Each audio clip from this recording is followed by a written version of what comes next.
그럼 저 옆에 계신 분들과 한번 인사하면서 말씀을 받도록 하겠습니다. 맥주절을 지키며 살아갑시다. 이렇게 한번 인사하겠습니다. 시작. 맥주절을 지키며 살아갑시다. 여러분들 맥주절은 매년 7월 첫째 주를 우리가 맥주절로 지키고 있습니다. 우리가 성탄절은 12월 25일 날로 지키는 것처럼 또 우리가 항상 부활절은 조금씩 변동은 있지만 맥주절은 매년 7월 첫째 주를 우리가 맥주절로 지키는데 그 이유는 오늘 본문에 나와 있듯이 내가 수고하여 밭에 뿌린 것에 첫 열매를 거두이기 때문이다 라고 기록해요. 여러분들 아시겠지만 이 맥자는 보리 맥자예요. 그 당시에 이스라엘은 밀과 보리가 이때쯤 돼가지고 추수를 했어요. 우리나라하고는 조금 다르죠. 우리나라는 지금 한창 감자나 또 양파나 마늘 같은 거를 추수하잖아요. 근데 그 당시에는 이스라엘에게는 이 보리를 추수하는 절기다, 밀을 추수하는 절기다라고 해서 맥추절이라고 불렀어요. 본문의 14절 말씀에 너는 매년 3번 내게 절기를 지킬지니라 라고 하면서 3가지 절기를 얘기합니다. 똑같은 이야기를 17절에도 말씀하고 있죠. 내 모든 남자는 매년 3번씩 주 여호와께 보일지니라. 다시 말하면 이 3번의 절기는 매우 중요하다라고 얘기를 해요. 그 세 절기가 무엇이냐? 15절에 나와 있는 먼저 무교병의 절기가 나옵니다. 무교병의 절기는 아비볼의 정한 때에 1해 동안 무교병을 먹으라. 어떤 사람들은 무교병 그러니까 무슨 병을 먹습니까? 이렇게 얘기하는데 이 병자는 과자병, 떡병자입니다. 그래서 이 무교병은 누룩을 넣지 않는 과자, 누룩을 넣지 않는 떡을 우리는 무교병이라고 해요. 이스트라고 하죠. 부풀게 하는 그런 어떤 베이킹 파우더 같은 그런 이스트를 넣지 않는 아무런 누룩을 넣지 않는 그런 떡을 우리는 무교병이다라고 해요. 그 무교병의 절기의 이유가 나와 있는데 이는 그 달에 내가 애굽에서 나왔습니다. 여러분 이스라엘 백성들이 애굽에서 살다가 그 땅에서 이제 애굽에서 나오는 절기를 우리는 유월절이라고 하는데 그 이유는 이 예수님께서 피를 그 어린 양의 피를 상징하는 것처럼 그 당시에도 이 애굽의 어떤 바로 왕이 이 문설주의 피를 바르는 집은 다 넘어가겠다, 죽음을 넘어가겠다라고 얘기를 했는데도 바로 왕을 비롯한 많은 사람들은 믿지 않았어요.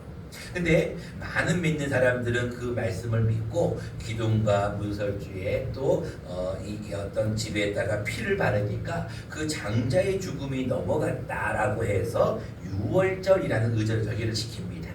그래서 이스라엘 백성들은 항상 이 아비벌리 일주일 동안은 무교병을 먹으면서 애굽에서 출애굽한 사실을 기념하고 유월절의 어떤 사건을 다시 한번 회상하는 절기가 첫 번째. 그 다음에 16절 후반절에 보면 수장절이라고 나오는데 이 수장절은 지금으로 말하면은 추수감사절을 의미합니다. 내가 수고하여 이룬 것을 연말에 밭에서로부터 거두어 저장합니다. 여러분들 수장절이라고 하는 것을 우리가 이제 3번의 절기를 지키는 가운데 하나이고 마지막 우리가 꼭 지켜야 될 절기가 오늘 16절 초반절에 나와 있는 맥추절이라는 절기가 나와요. 맥주절은 말 그대로 내가 수고하여 밭에 뿌린 것에 첫 열매를 거두었기 때문이다 라고 기록합니다. 요즘 여러분들 많은 분들이 우리 교회는 농사하는 분들이 많아서 어떤 여러 가지 어떤 그 추수하는 것들이 참 많은 것 같아요. 양파 같은 경우도 보니까 우리 동네만 지나가도 막 요즘 여기서 노비라고 하는데 어떤 요령을 통해 가지고 많은 사람들이 모여 가지고 양파를 캐고 또 어저께인가 그저께인가는 제가 이렇게 보니까 우리 교회 바로 앞에 있는 분들도 감자를 막 이렇게 캐시더라고. 많은 사람들이 와가지고 이렇게 동원이 돼가지고 감자를 캐는 모습이 보여요. 또 이제 뭐 있으면 또 마늘도 이제 많이 캐겠죠. 자, 이런 어떤 모든 절기들이 어떤 열매를 거두는 것인데, 우리가 이 맥추절은 조금 특별한 의미가 있는데, 그것은 뭐냐면 지금도 우리가 매 열기마다 뭐 양파도 수확하고 감자도 마늘도 수확하고 또 좀 있으면 농사를 지은 벼도 수확을 하게 돼요. 많은 어떤 것들을 거두는데, 오늘 맥주절의 가장 중요한 포인트는 무엇이냐면 수확하는 것에 의미가 있는 것이 아니라 수고하여 밭에 뿌린 것에 첫 열매를 거둡니다라는 것에 포인트가 있어요. 그러니까 이 맥주절의 의미의 가장 중요한 것은 처음 열매가 중요한 거라는 거예요. 자, 하나님은 왜 그러면은 첫 열매를 그렇게 좋아하실까? 첫 열매를 거두었을 때 반드시 맥주절을 지켜야 되는 의미가 무엇인가를 우리가 오늘은 한번 생각해 보려고 합니다. 시간이 많이 없어서 오늘 한 가지만 말씀을 드릴 겁니다. 여러분들, 우리가 왜 맥주절을 지켜야 되는가? 왜 예수님께서는 또 왜 하나님은 첫 열매를 꼭 하나님께 바치라고 하는가? 그 이유가 분명히 기록이 되어 있습니다.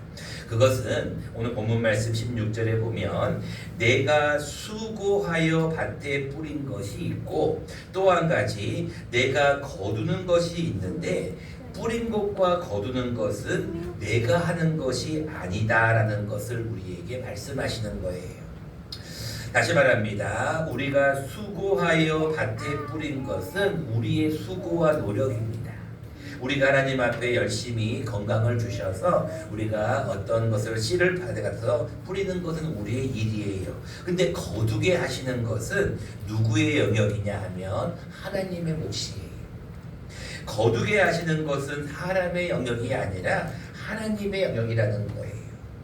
그렇기 때문에 우리는 첫 열매를 받았을 때는 이것이 하나님의 것입니다 라고 인정하고 드리는 거예요. 우리 교인들을 이렇게 보면서 이제 3년 넘어가면서 이렇게 보니까 매 절기마다 우리 교인들이 참 잘하고 있는 것이 있어요. 그것은 무엇이냐면 어떤 곡식이든 어떤 이런 뭐 야채든 또 어떤 수확물이든 뭘 거두면 먼저 교회에 또는 주의 종에게 갖다 주는 분들이 꽤 많으셔요.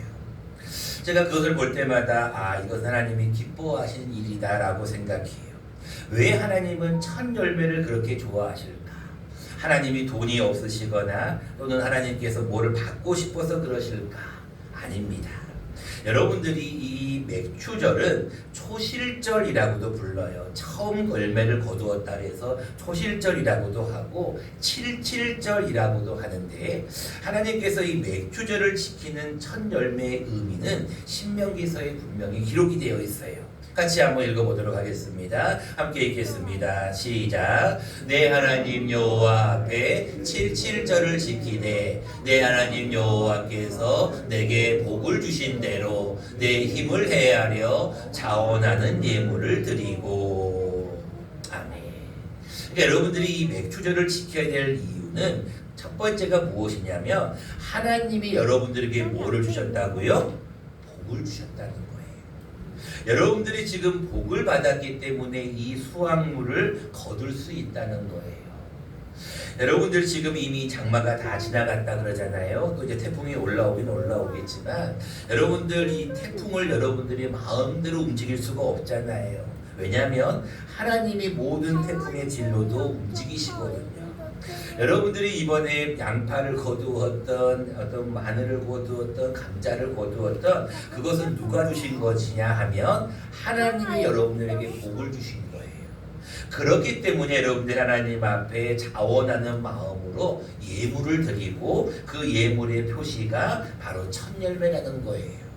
그래서 하나님은 여러분들이 하나님 앞에 첫 열매를 꼭 받으시는 것보다 여러분들이 복을 받았다, 은혜를 받았다는 것을 표시하라는 거예요.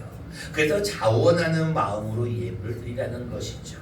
신약으로 넘어오면 예수님께서 어떤 계명이 가장 큽니까? 라고 하는 율법학자의 질문에 이런 얘기를 합니다.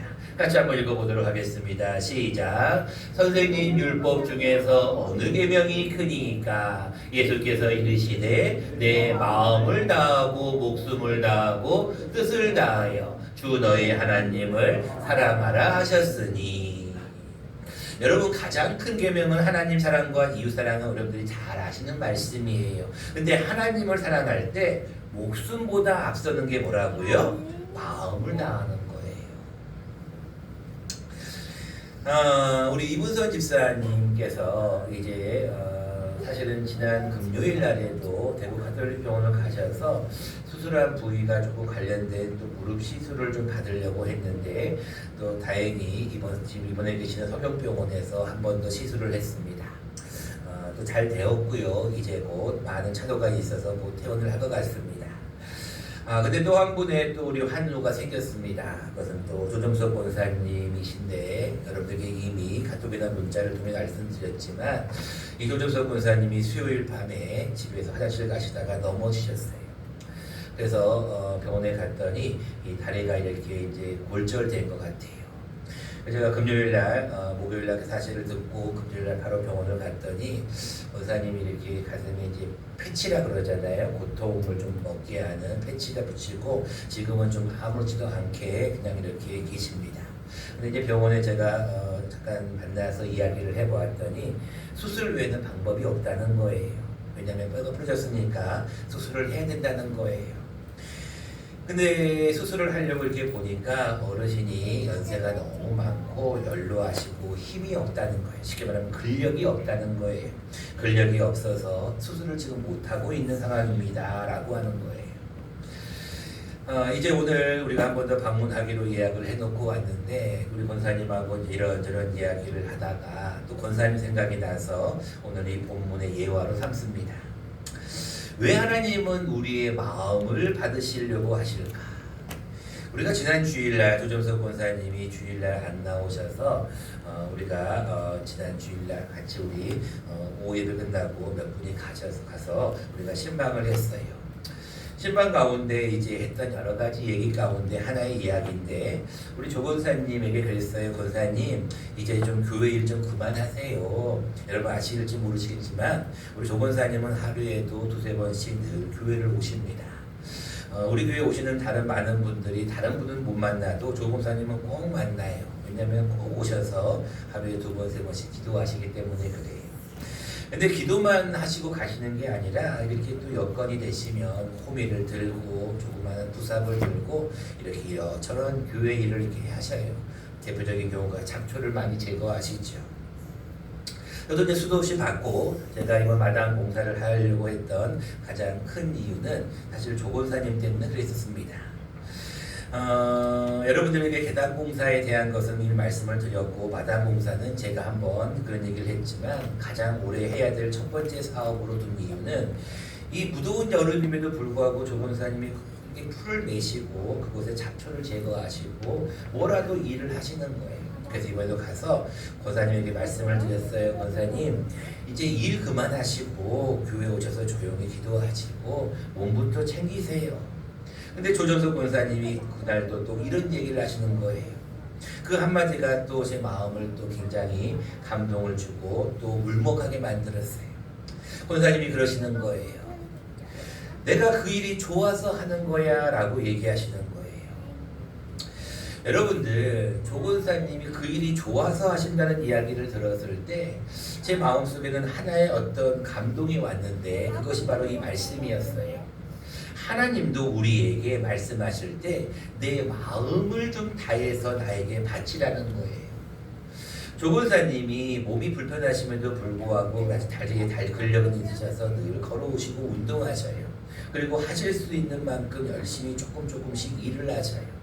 아들 창원 아드님이 그 일을 알면 큰일 나기 때문에 아주 몰래 조금만 일을 하고 가시고 몰래 일을 하고 가셔요. 저는 이제 매번마다 이게 교회를 돌아보니까 알죠. 금방 누가 왔다 갔고 누가 뭔 일을 했는지. 근데 그 권사님께서 이번 지난 주일날도 그 일이 내가 너무 좋아서 한다는 거예요. 좋으니까 그 일을 하는 건데 왜 그러느냐는 거예요. 또 일을 하시겠다는 그런 이야기신 거죠. 여러분들 신앙생활을 하는 것에서 가장 중요한 것은 무엇일까요? 하나님과의 관계입니다. 제가 이번에 지금 책을 거의 완료를 하고 있는 가운데 있는데 우리 강덕주 지사님의 이야기도 그 책에 기록을 할 거예요. 여러분, 저는 몇 분의 어떤 우리 교회 잘 아시는 분들에 대한 이야기들을 조금 기록을 하려고 하는데, 그 이유는 우리 교인들 가운데 많은 분들의 마음을 제가 알기 때문에 그래요. 어떤 분들은 조정석 권사님처럼 그렇게 열심히 봉사하시는 분도 계시고, 또 어떤 분들은 말없이 조용히 교회를 청소하시는 분들이 있어요. 또 어떤 분들은 뭐가 생기면 목사님 드시라고 하면서 작은 거라도 이렇게 드리려고 하시는 분이 있고, 또 목사님이 또 무슨 일이 있으면 이렇게 섬기시는 많은 분들이 있어요. 저는 그 모습보다도 무엇보다 그 마음을 봅니다. 저 역시도 그들의 마음을 보려고 애를 쓰는데, 하나님 역시도 이런 말씀을 하셔요. 내 마음을 다하여 하나님을 사랑하라는 거예요. 여러분, 맥주감사 주일은 다른 게 아니에요. 하나님께서 첫 열매를 주셨는데, 내게 복을 주셨는데, 내게 은혜를 주셨는데, 그 은혜에 대해 여러분들은 얼마나 마음을 다하여 하나님 앞에 섬길 거냐는 거예요. 우리 선우하고 준우가 오늘도 또 이렇게 오랜만에 또 우리 가부교회를 와주셔서 너무 감사하고, 우리 선우가 이제 초등학교 1학년인가요? 맞아요? 네, 맞는가 봐요. 이제 선우가 이제 준우가 예배 태도가 많이 달라졌어요. 우리 예전에 왔을 때는 막 시끄럽고 왔다 갔다 하고 그랬는데, 우리 선우하고 준우가 이제 많이 좋아진 것 같아요. 아이들을 보면서도 여러분들 한번 잘 생각해 보세요. 아이들이요, 그 예배의 분위기나 부모의 얼굴을 기똥차게 귀신같이 알아챕니다. 그들에게는 어떤 마음이 있냐면, 부모를 향한 어떤 사랑을 받으려고 하는 그런 마음이 있고, 인정을 받으려고 하는 마음이 있어요. 그래서 여러분들 자녀들도 가만히 보면 가르쳐주지 않아도 자기들이 어떻게 해야 할지를 잘 파악을 해요. 여러분, 어른들도 마찬가지입니다. 하나님 앞에서 여러분들이 꼭 해야 될 것 중에 하나는 여러분들의 마음을 들이셔야 돼요. 이게 첫 열매입니다. 하나님 앞에 양파를 드려야 됩니다. 감자를 드려야 됩니다. 이게 아니에요. 하나님이 받으시는 첫 열매는 여러분들의 마음을 받기를 원하셔요. 여러분들의 마음이 정말로 하나님을 사랑하는 마음을 여러분들이 하나님 앞에 보이셔야 된다는 거예요. 하나님은 그 마음의 중심을 보시려고 하는 것이지, 여러분들이 무엇을 드렸다고 해서 하나님이 받으시는 게 아니라는 것이죠. 말씀을 맺고자 합니다. 여러분, 2025년도 맥주감사주의를 보내면서 여러분들은 하나님 앞에 무엇을 드리셨습니까? 하나님이 기뻐하시는 일인, 하나님이 기뻐하시는 전도의 영혼의 그 구원을 놓고 여러분들은 얼마나 노력하셨습니까? 여러분 주위에 있는 많은 사람들을 얼마나 섬기셨습니까? 하나님 앞에 여러분들 다시 한번 새 시작입니다. 치료를 시작하면서 여러분들 하나님 앞에 기도하셔야 돼요. 세자를 허락하신 하나님 앞에 내 마음을 드리기를 원합니다. 내 정성을 드리기를 원합니다. 이것이 하나님 앞에 드리는 첫 열매입니다 라고 고백하며 살아가는 저 여러분 모두가 되시기를 간절히 축원합니다. 사랑하는